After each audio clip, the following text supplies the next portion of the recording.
Isn't it? Yeah, they got there. Cardiff, no doubt, will be disappointed with the first couple of goals they conceded, but Liverpool showed their bit of quality. Good day for Liverpool, really, when you consider Diaz got on, Elliott scored after a bad injury. Good day all round for Liverpool. Well, I'd only add to that the fact that Liverpool, when they came out the second half, they did sharpen it up a little bit, and that was always going to be a problem for Cardiff. But again, the quality of Liverpool showed. We saw that, especially people say the second goal was a disappointing one for Cardiff to give away, but it was just a quality ball in. Let's get live reaction then from Gabriel Clark. Thank you very much, Mark. We've got Diogo and Harvey here. Harvey, 5 months out. What a comeback. Sum it up. I mean, it's still hard to put into words at the moment. I mean, this is what I'm in the team to do, to score and assist. Yeah, thankfully it's came today in front of obviously the crowd and in front of the fans after having a long time out. And in the end, yeah, it's my job at the end of the day, so I just got to keep doing it. But yeah, it's a moment that myself and my family will remember. Well, it must be a moment to treasure as well. The nature of the goal, a volley at the Cop End, your first for Liverpool. Yeah, it wasn't too bad. It's, watching my man next to me, Diogo, he's been banging them in left, right, and centre for us. So yeah, getting a few tips off him. But yeah, it's nice to score. And how it came to me, just at the end of the day, got to finish it how it comes. So yeah, just thankful I was able to do it. Diogo, good to see him back.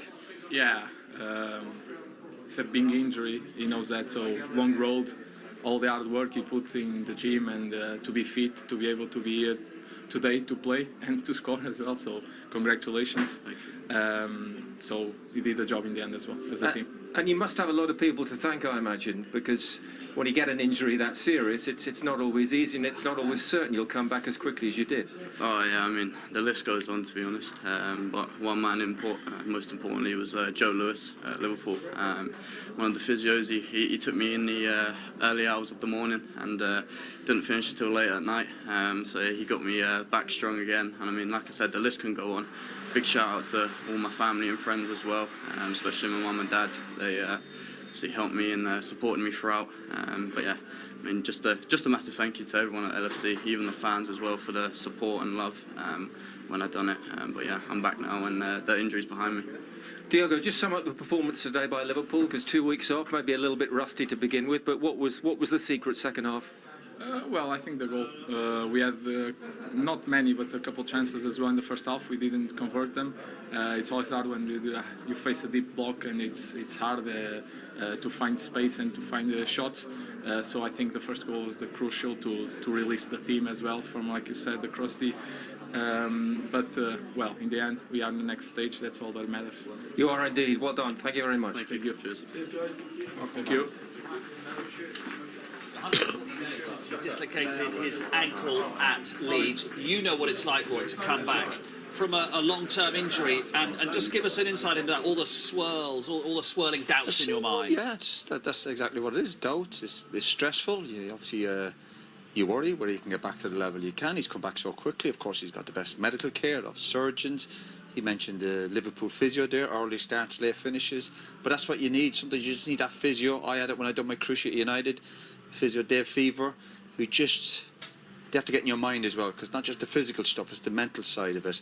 And it's great to see him back, and to score as well today will do him the world of good.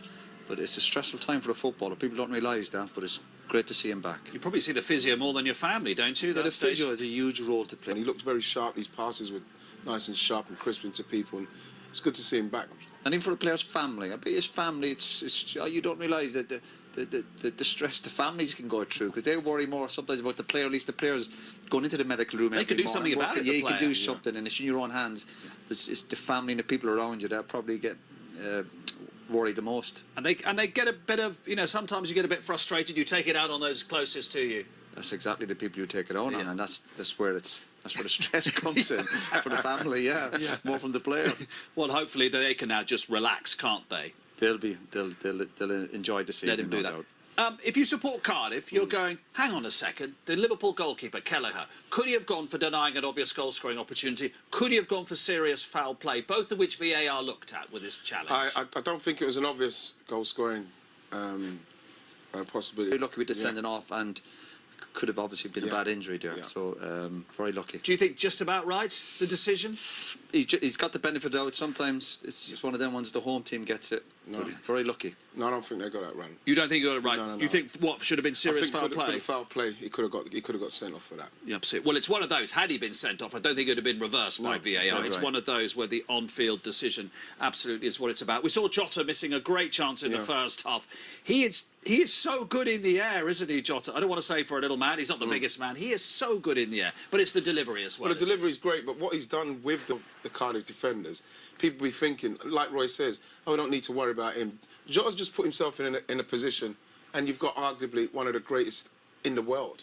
You look putting at his the ball in. movement. It's not even great movement. No. He just walks onto it. Beautiful But the ball. pace on the cross, obviously, a huge help. Alexander-Arnold. Again, we've obviously just been talking about Harvey Elliott and his injury and coming back into the team and getting a goal. Luis Diaz has just been signed from Porto as well. They did make a bit of a mess of clearing it, but as you say, the tiptoeing from injury come on and scored. Diaz, good feet, set up a goal, and he's not injured because it looked a bit worrying at one stage, but actually it was just a boot that landed on him. There for a while. You're thinking, that's everything I want to get Any through. and these two manager, to when come on. you look where Liverpool are going over the next few months, the competitions are involved in. You want good options, obviously starting 11, but off the bench as well. They've got lads to come back. Jurgen Klopp will be obviously a happy man today. 3 cup competitions, and you're not giving up on the league. And great for Ruben Colwell, a 19-year-old, to score a really good goal as well. And that's his reward. And be a bit clinical with what he's finished there. It's brilliant from him now. Big smile on his face, and Jurgen Klopp went over and gave him a hug as well. Let's hear from the Cardiff boss, Steve Morrison, with Gabriel Clark. Steve, 3-1 in the end. How do you sum up your team's performance? Yeah, I'm really, really proud of them. Most frustrating thing is that we conceded a set piece and then it was 2 really, really poor goals that give them the other 2. So that's coming away from Anfield frustrated that we've given them 3 poor goals really from our point of view. It's still tough because we want to win and we want to do things right. So, but no, I was proud of the performance for the first half. Obviously, we had to withstand some pressure. That was always going to happen, but I thought they did it well. We restricted them to long distance shots if they were going to have any. We had a couple of moments, could have had a pen. It was very close. I think outside the box it's a pen, inside the box it's not. That's the way football goes. And then obviously we had the moment right at the start of the second half where the goalie, I personally think my striker's got to get there first and go round him, and we don't have to worry about any of it, and he goes and puts the ball in the back of the net. But when it doesn't happen, you never know what might be after that. Obviously, it would have still been tough. But yeah, from my point of view, really, really proud of their performance, but frustrated that we've lost to 3 poor goals. And what do you hope your team... Only the second time that Jurgen Klopp has led Liverpool into the 5th round of the FA Cup. Norwich City here at Anfield at the next stage, and we hear from the Liverpool manager after the break.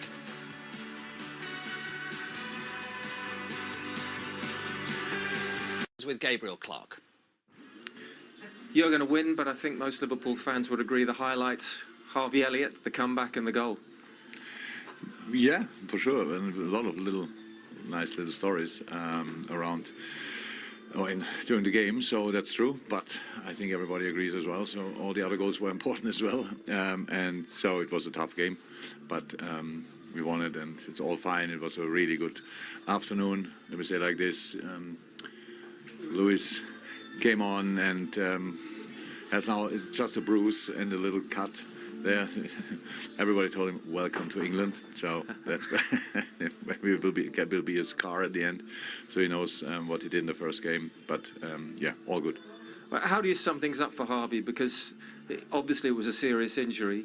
And to come back in the way that he's done, he paid tribute to the medical team at Liverpool. So, because it's not always certain an injury like that, you'll come back as relatively quickly as he has done. No, he was unlucky with the injury, but then lucky with the whole process afterwards. So everything went really well. He did an incredible job. Our medical department did an incredible job. So he was patient enough, but as well desperate enough for coming back and all these kind of things. He's still a fearless boy and a great footballer. So all these kind of things. There are not a lot of good things when you get an injury like that. But when you are that young, you deal with it better, I would say. And he dealt perfectly with it. From the first day, he was pretty much on the way back. And now he is back, and it's really nice. And then getting this goal, it was a really touching moment, to be honest. And that was good. Another goal, a very important one, another header for Diogo Jota. What is his secret, especially in the air, for a relatively little striker? What is it about him? Relatively little. I would say 185, 183, something like that. I'm not even sure if he's that tall, but he jumps high. He jumps high, and there's a good timing, and he's just a very skilled boy. So he has a nose for this situation, and is involved in all the things we do. So yeah, it was an important one. So in these situations, in these games, you need obviously an opener, and that was the opener for us today, and it helped. We're all trying to work out what 185 is. I think it's about 5'10", 5'11", something like that. Average height, yes. Yeah, exactly. I'll sort of height. Let's talk about Salah, who's not here. Mane, they're about to play in the AFCON final. Salah's 29. He's got 18 months left on his contract. With Elliott coming through, Diaz being bought, Jota being so good, are Liverpool, if you like, future-proofing themselves in case Salah, for whatever reason, decides that he wants a new experience? Yeah, you have to do that, especially Liverpool and the way they've done their business. You have to maybe get yourself ready for that outcome. It may never happen. I don't think it should happen because Salah, for me, is the mainstay here. You know, we know he's got an unbelievable cast with him, but Salah and the way he's scoring, the way he's played since he's been here, he's another one of those signings that Liverpool made. When he made it, people went, "Oh, Salah, look what he's turned into." You know, he's what? Is he 29? He's 29 now? 29 now, yeah. I think that, you know, of course, the contracts, it's going to be a lot of money, but it is Mo Salah and what he does for this team. He's 29, but he's, again, a modern player. You know, there are machines. So I don't think it's no issue. Obviously, from Liverpool's point of view, it's business. They've got to try and negotiate. But you've got to get him signed up. He's one of the greatest players in the world. Got to get it done. If it goes into next season, you really start to worry, but try and get it done and dusted. Do you think they would not allow it to go into next season, come what may? Well, they might have a choice. It's up to the player. The player's in charge. He said he's happy. He said he's happy here, and he's obviously going to try and negotiate a bit of deal. Sometimes, again, we talk about he's going to get a great deal anyway. It mightn't be about the money. It might be, does he want a new experience? But he said it a number of times here. I know he's going to say that. He's happy here and he's loved here. But again, Liverpool have got to try and get him signed up. You can't just leave good players like that go out the door, particularly on a free. And it might be that the cost to replace him is sort of commensurate with the cost that you have to buy somebody and then pay them. Well, what's the price? Well, Exactly. we have to be talking in the same monies as Haaland and Mbappe with what he's done. We have to be talking in that kind of money to replace him. So, for me, it's got to be signed up. Let's just remind you of the draw for the fifth round of the FA Cup, which was made a little bit earlier. Luton at home to Chelsea, Crystal Palace Stoke, Peterborough against Manchester City. Liverpool will now play Norwich, Southampton West Ham, all Premier League. Middlesbrough, after beating Manchester United at home to Tottenham. Nottingham Forest or Leicester about a kick-off will entertain Huddersfield. And Everton under Frank Lampard across Stanley Park against Bournemouth or Boreham Wood. 5:45 on ITV for that tie. Coming up in the fourth round later, and it features non-league Boreham Wood. Their striker Adrian Clifton has been speaking to Ian ahead of the game, but it's not the first time they've met. That was over a decade ago when Ian was making a documentary in a young offenders institution, and Adrian was the star player.